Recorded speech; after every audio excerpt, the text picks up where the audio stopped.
Hello, we're back again with Seminole High School's principal, Mr. Jones, and we'll be doing another interview with him today. So, Mr. Jones, as the principal of our high school, what do you think is your biggest responsibility? Well, the students, the biggest responsibility is to make sure that they get a quality education. I say it all the time that my responsibility is to make sure that they're getting the education that they need to be successful in their post-secondary life. So, you know, that's a vague answer, but my first responsibility is the students, and that aligns with the, you know, instruction that's going on with the teachers, and there's a lot that we do that probably behind the scenes, but that's okay. What do you think you have learned since you worked here at Seminole? Well, coming back to the students, I think the students teach me more about this job than anything. I mean, this job changes a lot. I'm willing to change. I'm not set in my ways. I mean, you can even see it with the restorative justice things that we're doing this year, and the advisory where we're trying to build relationships. And so probably something I could get better at, and I think that I have, and I can continue to get better. But just continually change, because students change, and I know they're going to call you, you know, they call people millennials now, but adults change too when we raise you, so, and that's okay. So you were a gym teacher before you were principal, right? So why did you decide to move to the position as a principal? It was crazy, because I was just going back, I just wanted to go back and get my master's, and to be honest with you, in education, if you don't climb the ladder a little bit, your pay is kind of stagnant, if you will. And I was like, well, you know, if I'm going to get my master's, I might as well get my, we called it Type D back then, or my admin degree. And so I just decided to go in and dive in and get it. And then it was crazy, just within like a year after I received my master's in ed leadership, I was offered to apply for a position. A position came open, and next thing you know, here I am 10 years later. How do you think like our school has changed you as a person? Oh, wow. I would say the first word would be compassion. You know, just having a general understanding that not everybody grows up in a perfect world, and I've had to tell some students that I didn't grow up in the perfect world either. But I think the compassion of, you know, what people and what struggles folks are coming into our school with. I think that we want to provide a safe environment. We want to provide an environment where you want to be here. I know school's tough, but I had some people that were pretty hard on me, and I'm glad, I'm thankful for that. I'm glad that people, you know, held me accountable or whatnot, and I feel like that I bring a little bit of that style into my philosophy as an educator.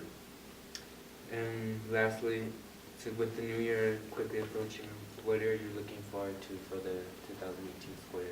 Well, we've been doing a lot of work as core teachers in the high school, really looking in depth into the SAT test. And you know, some of you are going to be taking the PSAT test. And I know it's not all about testing around here. It's about, you know, building the whole child and, you know, making you a better man. And these ladies over here, better females and better women when they grow up.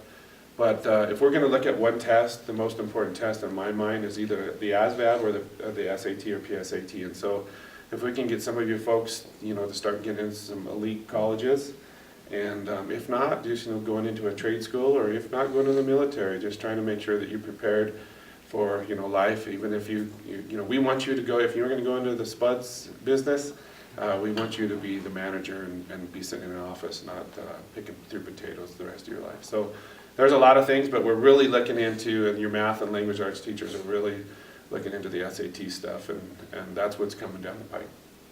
Thank you. Thank you.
The joke while we're kind of getting sound equaled out and stuff. Okay, so there's a hippie drowning. Why didn't the lifeguard get him? Because he was too far out, man. The lifeguard decides to go and get him. Hippie says, nah, I'ma stay. Oh yeah, this is a cover of Gucci Gang by Little Pump. Scat!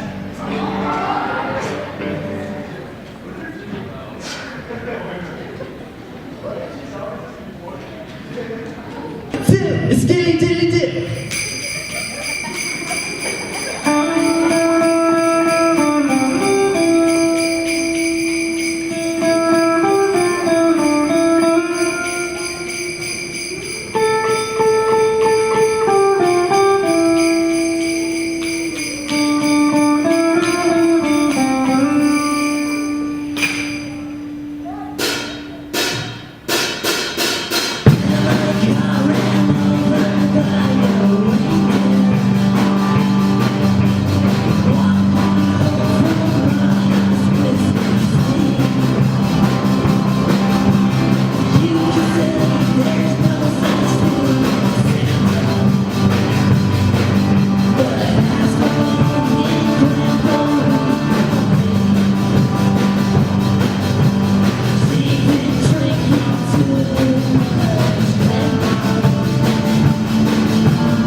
Alright, one more dad joke.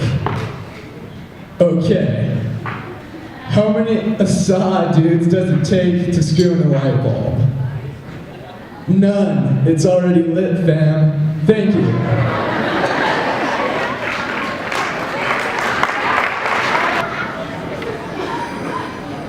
Well, that was a little fun, wasn't it? Yeah. Our final group will be just the high school band, and the first song that we're going to perform is called Listen to the Season.